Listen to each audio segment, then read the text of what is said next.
I was cut off from the Christmas party at my sister's request. I threw my golden child sister and her husband out of my house, and now they beg me every day. So, I, 23 female, have always been the other sibling in my family. My older sister, Carly, 28 female, has been the golden child since the day she was born. Seriously, if you could win awards for being a favorite, she'd have a shelf full of them by now. Growing up, everything Carly did was perfect. She could bake a slightly burnt cake, and my parents would call her a culinary genius. Meanwhile, I could ace a test and all I'd get was, "That's nice, Elena. Did you hear Carly just got promoted to team captain?" To be clear, Carly isn't a terrible person, at least not all the time. She's just Carly. She walks into every room like she owns it, and my parents treat her like she does. She's smart, successful, and married to Brad, who's basically her yes man. The two of them are like the human version of a power couple Instagram account, perfect on the outside, but if you scratch the surface, you'll find a whole lot of entitlement. Anyway, this all started last summer when I came home from college for break. I was already tired from juggling 2 part-time jobs while keeping up with classes. College isn't cheap, and my parents help a little, but not nearly as much as they did with Carly. When she was in school, they covered her dorm, gave her an allowance, and even bought her a car. For me, it's more like, good luck, kiddo. Hope you figure it out. I showed up at the house hoping for a quiet few weeks. The minute I walked through the door, though, I could feel the Carly effect in full swing. Mom hugged me for what felt like 2 seconds before rushing off to the kitchen, probably to check on whatever special dish she was making. Dad gave me his usual awkward pat on the back before disappearing into the living room. And then Carly showed up, breezing in like she owned the place with Brad trailing behind her carrying their luggage. They were staying for the week, apparently. "Hey, little sis," Carly said, flashing her perfect smile. "Hey, Carly," I said, forcing a smile. Brad gave me a nod. He's not a bad guy, just there. He follows Carly around like a lost puppy, agreeing with everything she says. Dinner that night was classic Carly. Mom pulled out her fancy lace tablecloth, the one she only uses when Carly's around, and made a 3-course meal. I'm not kidding. For Carly, it's steak and roasted veggies. For me, it's, we have leftovers in the fridge, Elena. We were halfway through the meal when Carly decided to make her big announcement. She put her fork down and leaned back like she was about to deliver a TED Talk. "So," she began, "Brad and I were thinking, Christmas is just around the corner and we've been working so hard, we deserve a little break. And we thought, what better way to relax than a family trip to Hawaii?" Mom gasped and clapped like a kid. "Oh, Carly, that's such a wonderful idea, isn't it, honey?" Dad nodded. "Fantastic idea, sweetheart." I sat there chewing on my green beans, waiting for the part where they'd ask my opinion. Then Carly turned to me, her smile sharpening into something less friendly. "Elena, do you think you can afford it, or should your big sister cover your share?" The room went quiet. Even Brad stopped chewing his steak. My face burned, but I kept my voice steady. "I can manage. Thanks." Carly raised an eyebrow. "Are you sure? It's going to be around $5,000 per person. Flights, hotels, activities, it all adds up. I just don't want you to feel left out if you can't swing it." I almost choked on my water. $5,000. That was more than all my savings combined, and I was only making minimum wage at my part-time jobs. But I'd rather eat ramen for the next 6 months than accept Carly's charity. "I can manage," I repeated. "Hey, if you say so," Carly said, shrugging. She turned back to Mom and Dad, completely ignoring me. "So, we were thinking of staying at this gorgeous beachfront resort. It's all inclusive, of course. And there's a spa. Oh, and Brad found this amazing helicopter tour. We just have to do it." Mom was practically vibrating with excitement. "That sounds incredible, Carly. We've never been to Hawaii before." Dad nodded. "You two always have such great ideas." Carly smiled like she'd just won an award. "Well, Brad and I are used to organizing things. It comes with running a business." Here it was. The part where she had to bring up the restaurant. "It's been a lot of work," she continued, "but it's paying off. We've got a loyal customer base, amazing reviews, and we just hired another chef last month." "That's incredible," Mom gushed. "Elena, you should really learn from your sister. She's so driven. You could pick up a few tips from her about setting goals and following through." I bit my tongue so hard it hurt. The rest of the dinner was more of the same. Carly talking about how hard she and Brad work, Mom and Dad hanging on every word, and me sitting there feeling like an extra in a play about their perfect little family. After dinner, Carly caught me in the hallway. "So," she said, crossing her arms, Are you really coming, or is this going to be one of those things where you back out at the last minute because it's too expensive? I'm coming, I said, clenching my fists. She gave me that smirk again. Good. I'd hate for you to miss out. Just don't embarrass yourself, okay? I mean, it's Hawaii. You don't want to be stuck eating sandwiches while the rest of us are enjoying the nice stuff. I didn't respond. I just nodded and walked away, already planning how I was going to prove her wrong. That was the last thing Carly said to me that night. And I spent the rest of the evening in my room, pretending to study, but mostly just stewing. My sister's entire personality was built on one-upping me, and somehow no one ever called her out on it. Every word out of her mouth was either a brag or a backhanded comment. I was determined to save up for this Hawaii trip, not just to prove her wrong, but because I was sick of being treated like the poor kid who didn't belong. But that dinner left me feeling like I was 10 again. Nothing had changed. The same eager nods from Mom, the same proud smile on Dad's face, the same feeling of being invisible. Carly was still their golden child, just as she'd been since we were kids. 5 years between us might as well have been 50 for all the difference it made in how our parents saw us. They never said it outright, but their actions spoke volumes. Carly was the one they believed in. Thank God for Grandpa Thomas. He was the only person in my family who ever made me feel like I mattered. While Carly had Mom and Dad wrapped around her finger, Grandpa treated me like I was just as important as her, maybe even more sometimes. He'd always pull me aside at family gatherings, slip me a $20 bill, and whisper, "Don't let your sister steal all the attention, kiddo. You're special too." Let me tell you more about him. Grandpa was successful in his own right. A businessman who worked his way up from nothing. He had this big old house on Maple Street with a wraparound porch and a backyard that felt like it went on forever. It was my favorite place in the world. When I was a kid, he'd let me sit on the porch swing and listen to his stories about how he built his business or how he met Grandma. Carly liked to say the house was dated and needed a serious makeover, but to me it was perfect. Sure, the paint was peeling in a few spots and the floors creaked, but it felt like home in a way my parents' house never did. When Grandpa passed away during my freshman year of college, it hit me hard. I was sitting in my dorm room when Mom called, her voice shaking as she said the words, "Grandpa's gone." I couldn't even respond. It felt like the floor had been ripped out from under me. The funeral was quiet and small, just the way he would have wanted. It was held on a cloudy day, the kind where it looks like the sky might break open any second. Carly showed up in a sleek black dress that probably cost more than my laptop, clinging to Brad. Mom and Dad hovered around her, making sure she had everything she needed. Meanwhile, I sat near the back, feeling out of place even at my own grandfather's funeral. After the service, we all went to the attorney's office for the reading of the will. I wasn't expecting much. Grandpa wasn't the type to flaunt his wealth, and I figured whatever he had would go to Mom and Dad. But when the attorney started reading, I realized just how much Grandpa had thought about everything. "To my daughter Linda," the attorney began, "I leave the sum of $25,000. Mom nodded, dabbing her eyes with a tissue like she'd expected as much. "To my granddaughter Carly," the attorney continued, "I leave the sum of $150,000. Carly's eyes lit up. She turned to Brad and whispered something I couldn't hear, but it didn't take a genius to figure out she was already planning how to spend it.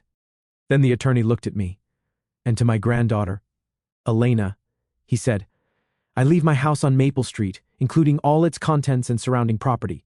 The room went silent. Carly was the first to break it. "Wait, what? Elena gets the old house?" She actually laughed out loud like it was the funniest thing she'd ever heard. "That's... wow. Okay, sure. Enjoy that, Elena. Maybe you can sell it and buy yourself something decent to wear." Mom shushed her, but she didn't really sound upset. "Carly, don't be rude," she said, even though she was smiling. I didn't say anything. I couldn't. I was too stunned. On one hand, I loved that house. It was the one place that had always felt safe, and knowing Grandpa had left it to me made me feel like he still believed in me even after he was gone. On the other hand, I was a broke college student. Houses aren't cheap to maintain, and I knew the property taxes alone would be a nightmare. Still, I thanked the attorney, took the keys, and promised myself I'd figure it out. Grandpa trusted me with this, and I wasn't going to let him down. Over the next few months, I started visiting the house whenever I could. It wasn't in the best shape. Some of the pipes needed fixing and the roof had a small leak, but it still felt like Grandpa was there. His fishing rods were still propped up in the corner of the living room and his favorite leather. chair was exactly where he'd left it. Of course, Carly couldn't leave it alone. Every time she came over, she'd make some snide comment about how outdated the place was. "You should just sell it," she said one afternoon, sitting on the couch like she owned it. "I mean, what are you even going to do with a house like this? You can't afford to fix it up. And honestly, it's kind of a dump." I bit my tongue like I always did around her. Then suddenly, Carly wanted to stay at the house, the same one she kept mocking. The moment she said, "So Brad and I were thinking we could stay at the house for a bit while we sort some things out with the restaurant," my stomach sank. I knew that tone. It wasn't a question, it was a statement disguised as one. "I don't know," I started, trying to sound neutral. "It's just until things settle down," Carly added quickly, flashing her perfect smile. "The restaurant's been crazy, and we just need a breather." Brad, standing behind her, nodded like a backup dancer. "Yeah, it's only temporary. A couple of months, max."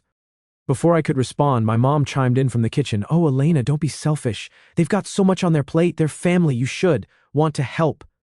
I felt cornered. On one hand, I didn't want them there. Sharing space with Carly is like being stuck in a competition you never signed up for. On the other hand, saying no would paint me as the villain of the family. My mom's guilt-tripping tone sealed the deal. "Fine," I said, forcing a smile. "You can stay." At first, it wasn't terrible. They mostly kept to themselves, and I figured they'd be out in a month or two. But weeks turned into months, and soon it was like they'd taken over the entire house. Brad filled the garage with his tools, even though he barely used them. Carly replaced Grandpa's old armchair with some overpriced monstrosity she called modern chic and started reorganizing the kitchen like it was her personal domain. The worst part? They weren't paying a single dime in rent, not a penny. When I tried to bring it up with my parents, they just brushed me off. "Family helps family, Elena," my mom said, like that was supposed to erase the frustration brewing inside me. I kept telling myself it was temporary, that they'd be out soon, but deep down, I knew better. Carly always got what she wanted, and no one ever told her no, not even me. While I studied for midterms in my cramped dorm room, my sister and her husband lived rent-free in my house. Every time I came home for breaks, I had to ask permission to visit what was legally my own property. Let's get back to the present. Fast forward a bit, and after that summer dinner, I started working myself to the bone to save up for the Hawaii trip Carly had so graciously included me in. Between my campus cafe job in the mornings and library shifts at night, I barely had time to breathe, let alone enjoy what little life I had. My diet consisted mostly of instant noodles and cheap granola bars, and I hadn't bought anything new in months. But I didn't care. I was determined to go on that trip, if only to prove to Carly that I wasn't the failure she seemed to think I was. By late November, I'd finally saved up enough. It wasn't easy, but seeing that $5,000 in my bank account felt like a victory. Carly called me one evening, her tone brisk, like she was doing me a favor by even picking up the phone. "We need to finalize the bookings," she said. "Have you got your share ready?" "Yeah," I said, already opening my banking app. "Good. Transfer it to me tonight. I don't want to risk prices going up." I sent her the money immediately, my hands shaking slightly as I clicked confirm. Watching my account drop back down to double digits was nerve-wracking, but it was worth it. I was finally going to Hawaii. December 23rd rolled around, and the house was buzzing with excitement. Well, Carly and Mom were buzzing. I was mostly just trying to keep up. Carly kept talking about all the activities she had planned, the dinner cruises, the snorkeling trips, the spa days. She even picked out matching outfits for the family photos we'd apparently be taking. The night before we were supposed to leave, I packed my suitcase with a mix of excitement and relief. After everything I'd been through, I finally felt like I'd earned this trip. But the next morning, things started to feel off. Mom and Dad were unusually quiet, avoiding eye contact whenever I walked into the room. Carly and Brad were acting normal, but in that overly casual way people do when they're hiding something. I tried to shake it off, chalking it up to pre-trip jitters. At breakfast, Carly cleared her throat, and the room went silent. "So before we head out, we need to talk," she said, her tone serious but with a hint of fake sympathy. I set my fork down, already feeling uneasy. "Okay, about what?" Carly glanced at Brad, who nodded like they'd rehearsed it. "The restaurant, well, we've hit a rough patch. Brad and I have been running the numbers. They aren't what we projected, and the trip is costing a little more than we expected. We had to make some adjustments to the budget." I was so confused, and the whole vibe shifted. "What kind of adjustments?" I asked. "Well," Carly said, drawing the word out like she was trying to soften the blow, "we've decided it's best if you don't come with us. Your contribution is helping cover the rest of our costs." I stared at her, waiting for her to laugh, but she wasn't joking. "What?" I finally managed to say. Carly sighed like this was hard for her. "It's nothing personal, Elena. It's just that Brad and I never had a proper honeymoon, and this trip is really important for us. You understand, right?" "Wait," I said, my voice shaking. "I already paid my share. I worked double shifts for months to save up for this." Mom jumped in, her tone overly patient, like she was explaining something to a child. "Elena, you have to understand. Carly and Brad are under a lot of stress with the restaurant. This trip is a chance for them to recharge. Family helps family," she added. "But I'm family too," I said, my voice rising. "I paid for this trip just like everyone else. How is it fair that I get left behind?" Dad avoided my gaze, staring down at his coffee mug like it held all the answers. Carly, meanwhile, just shrugged. "Life isn't always fair, Elena. Besides, someone needs to stay back and watch the house." That was it. That was their big justification for stealing my money and kicking me off the trip. I was so angry I could barely see straight, but I knew there was no point arguing. Mom and Dad were firmly on Carly's side as always. I stormed up to my room. I spent the rest of the day there listening to the sound of suitcases being zipped and last-minute plans being made. No one came to check on me, not even Mom. By the time evening rolled around, I'd made my decision. The next morning, I woke up early and joined them on the porch as they loaded their luggage into the taxi. Carly was in high spirits, chatting about the resort's amenities and all the Instagram-worthy moments she had planned. Brad was his usual silent self, nodding along as he loaded the bags. "Don't forget to water the plants," Mom said as she climbed into the taxi, "and check the mail every day." Carly leaned out the window, flashing me a smile that was anything but friendly. "We'll send you pictures so you don't feel too left out." She laughed and waved as the taxi pulled away. I waved and smiled, playing my part perfectly. "Have a great trip," I called out. As soon as they turned the corner, I dropped the act. I definitely wasn't going to let them get away with it, and I knew exactly what I wanted to do. As soon as their taxi disappeared around the corner, I went inside, grabbed my keys, and drove straight to Grandpa's house. My house. I'd spent the past year biting my tongue, staying quiet, while Carly and Brad treated my inheritance like their personal kingdom. But after what they'd pulled with the Hawaii trip, I was done playing nice. Walking through the front door felt surreal. The place didn't even look like Grandpa's house anymore. Carly had replaced almost everything, from the furniture to the curtains. The warm, cozy space I grew up loving had been transformed into something cold and impersonal. Even the walls felt wrong, painted in dull grays and whites instead of the soft greens and yellows Grandpa had always preferred. I stood there for a moment, taking it all in, and then I got to work. The first thing I did was grab every box and suitcase I could find. Carly, too, and Brad had left plenty behind, probably because they assumed no one would dare touch their stuff. I went room by room, methodically packing up their designer clothes, their overpriced decor, and even the little knickknacks Carly had scattered around to make the house hers. Grandpa's old study was the hardest to deal with. It used to be my favorite room in the house, with its cozy leather chair and shelves full of books. Now it was filled with Brad's junk, random tools, stacks of paperwork, and a collection of ugly modern art pieces that didn't match anything else in the house. I found their important documents in a filing cabinet and packed those too. I wasn't about to throw away anything they might actually need, but I wasn't leaving it here either. If they wanted their stuff back, they could come and get it from storage. By the time I finished packing, the living room was filled with boxes and suitcases. It was almost satisfying seeing all their things stacked up like that, like I was finally taking control of something they'd stolen from me. Then I called a moving company. I explained the situation. Yes, it was last minute, and yes, it was Christmas Eve, but I needed everything out of the house as soon as possible. They quoted me triple the usual rate, and I didn't even flinch. "Just get it done," I told them. While I waited for the movers to arrive, I walked through the house one more time. With all of Carly and Brad's stuff packed up, it felt a little more like Grandpa's place again. His fishing rods were still in the corner of the garage, untouched. The old kitchen table, the one with the wobbly leg, was still there too. For the first time in months, I felt like I could breathe. The movers showed up a few hours later. I directed them to the boxes in the living room, and they started loading everything into the truck. They worked quickly, probably, because they wanted to get home to their families, and within an hour the house was empty of Carly and Brad's presents. After they left, I made one more call to a 24-hour locksmith. I wasn't taking any chances. Carly and Brad still had keys to the house, and I didn't trust them not to barge back in whenever they felt like it. The locksmith arrived just before sunset, and by the time he finished, every lock in the house had been changed. "Anything else you need?" he asked, packing up his tools. "No, that's it," I said, handing him a tip. "Thanks for coming out on such short notice." He nodded and left, and I stood there in the doorway staring out at the quiet street. For the first time in what felt like forever, the house was mine again. That night, I made myself a simple dinner and sat at the old kitchen table. It wasn't glamorous, but it felt right.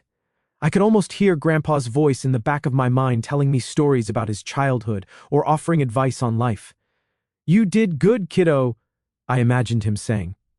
After dinner, I wandered into the living room and sat in the one piece of furniture I'd refused to let Carly replace, Grandpa's leather chair. It was old and worn, with cracks in the material and a slightly lopsided cushion, but it was still the most comfortable seat in the house. I pulled out my phone and scrolled through Instagram. As expected, Carly had already started posting photos from Hawaii. There she was lounging by the pool with Brad, both of them grinning like they hadn't left me alone here. "Living our best lives," the caption read. I rolled my eyes and put my phone away. I wasn't going to let her ruin this moment. Instead, I focused on making a plan. I wasn't just going to pack up their stuff and change the locks. I was going to take back control of my life. I started drafting an email to a property management company I'd looked into a while back. If Carly and Brad couldn't respect the fact that this was my house, then I'd find tenants who could. By the time I finished, it was late and I was exhausted. But for the first time in months, I felt like I could actually sleep. I went upstairs to my old room, the one place Carly hadn't bothered to touch, and collapsed onto the bed. The glow-in-the-dark stars Grandpa and I had stuck to the ceiling years ago were still there, faint but comforting. As I drifted off, I couldn't help but feel a sense of satisfaction. For once, I wasn't letting Carly walk all over me. This was my house, my inheritance, and my life, and I was finally taking it back.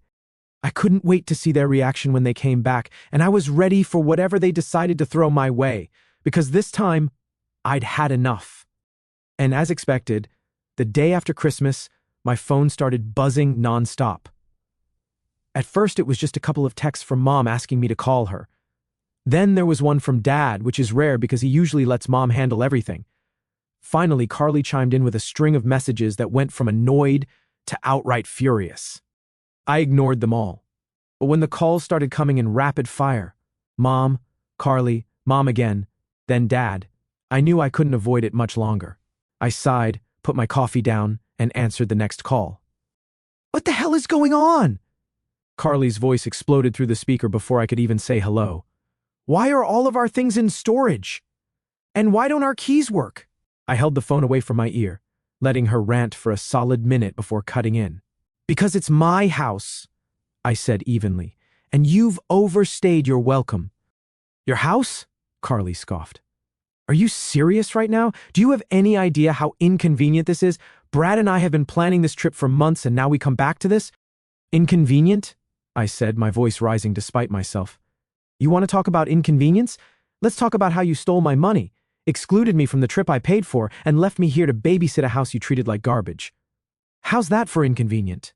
There was a pause just long enough for me to think I'd actually gotten through to her. Then Carly laughed, a short, sharp sound that made my blood boil. "You're being so dramatic," she said. "It's not like you were actually going to enjoy the trip anyway. You've never been the adventurous type, Elena. We were doing you a favor." "A favor?" I repeated, barely able to keep my voice steady. "Yeah," Carly said, "like it was obvious. And now you're acting like a spoiled brat because we used the money for something important. Family helps family, remember? Funny how that only seems to apply when it benefits you," I shot back. "But sure, Carly, keep telling yourself that you're the victim here." Before she could respond, I hung up. Then my mom called. I considered letting it go to voicemail, but I knew she wouldn't stop until I answered. "Elena," she said, her voice sharp and accusatory, "what were you thinking throwing Carly and Brad out like that? They're family." "Are they?" I asked, unable to hide the bitterness in my tone. "Because they sure didn't act like family when they stole my money, the money I worked hard to earn, and left me behind." "Don't be ridiculous," Mom said. "They didn't steal anything. They needed help, and you were in a position to provide it. You should be proud of that." "Proud?" I repeated, laughing without humor. "You want me to be proud of being treated like a doormat?" Mom sighed, the way she always did when she thought I was being unreasonable. Elena, you're blowing this way out of proportion. Carly and Brad are going through a tough time and you're making it worse by kicking them out of the house. Where are they supposed to go? I don't care, I said flatly. It's not my problem anymore. Of course it's your problem, Mom snapped. You're being selfish, Elena. I didn't raise you to be like this. Selfish? I said, my voice rising. You want to talk about selfish? How about the fact that Carly and Brad lived in my house rent-free for months, trashed the place and then turned around and stole $5,000 from me? Or how about the fact that you and Dad let it happen and didn't say a word? If anyone here is selfish, it's obviously— Shut up, Mom said, her tone icy. I'm not going to argue with you anymore. Fix this, Elena. Now. Before I could respond, she hung up. For the rest of the day, my phone kept buzzing with messages and calls. Mom, Dad, Carly, even Brad chimed in with a passive-aggressive text about family loyalty. I ignored them all. By the time evening rolled around, I was exhausted, not physically, but emotionally. I sat on the couch staring at my phone as it buzzed for what felt like the 100th time that day. Finally, I picked it up and sent a single message to the family group chat. I'm not fixing anything. The house is mine, and I've made my decision.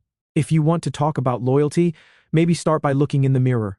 Then I put my phone on silent, set it on the table, and walked away. I felt the satisfaction of standing up for myself and defending what was actually mine. After a week, my phone, which had been buzzing nonstop for days, now sat still on the coffee table. No more calls, no more messages. It was almost eerie, but also freeing. For the first time in a long time, I wasn't letting my family's drama dictate my life. They could call me selfish or ungrateful all they wanted, but I knew the truth. I wasn't the villain in this story. The next morning, I got an email from the property management company I'd contacted a few days earlier. They'd reviewed the house and had already started lining up potential tenants. Seeing their response felt like a small victory. Carly and Brad may have treated my inheritance like a free vacation home, but I wasn't going to let them ruin it forever. By the time New Year's rolled around, the house was officially listed as available for rent. The company assured me they'd handle everything: background checks, maintenance requests, even collecting rent. All I had to do was sit back and let them do their job. Meanwhile, Carly and Brad had officially moved back in with my parents.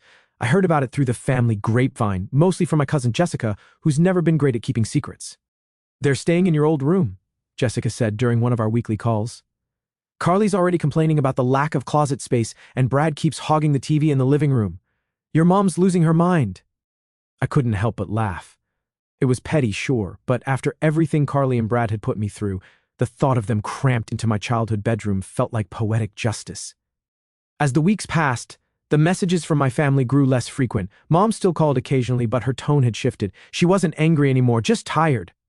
Elena, she said during one of our last conversations, don't you think it's time to let this go? Carly and Brad are struggling. They need support right now, and you've turned your back on them. They're not struggling, Mom, I replied.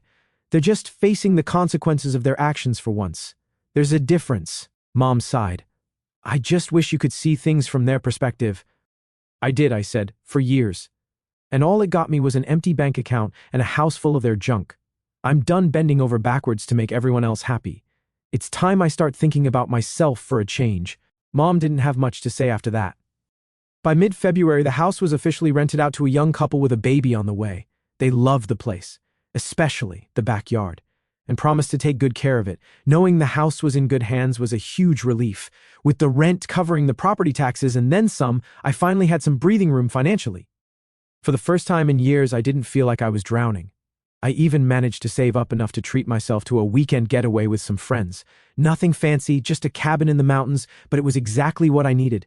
Meanwhile, Carly and Brad's situation wasn't going quite as smoothly. Jessica kept me updated whether I wanted her to or not. They're driving your parents insane, she said during one call. Carly's always complaining about how unfair you were, and Brad just sits there agreeing with her. I think your dad's about to snap. Good, I said, laughing. Maybe they'll finally get a taste of what it's like to deal with her full time. By the time spring rolled around, Carly had stopped trying to contact me entirely. I'd blocked her on Instagram after one too many passive-aggressive posts about loyalty and family values, and her calls had dwindled to nothing. Mom still called occasionally, but even those conversations were getting shorter. The funny thing is, I thought I'd feel guilty about it all. cutting ties with my family, standing up to Carly, taking back my house. I thought it would weigh on me, make me second-guess myself. But it didn't. If anything, I felt lighter. One night as I sat on the porch swing of my rented apartment, sipping a cup of tea, I found myself thinking about Grandpa. I wondered what he would have said if he could see me now. "I'm proud of you, kiddo," I imagined him saying, just like he used to when I was little. For the first time in a long time, I felt like I had done something right. Something for me, not to please anyone else or live up to someone else's expectations. It might not seem like a big deal to you guys, but for me, it felt like finally taking a breath after being underwater for years.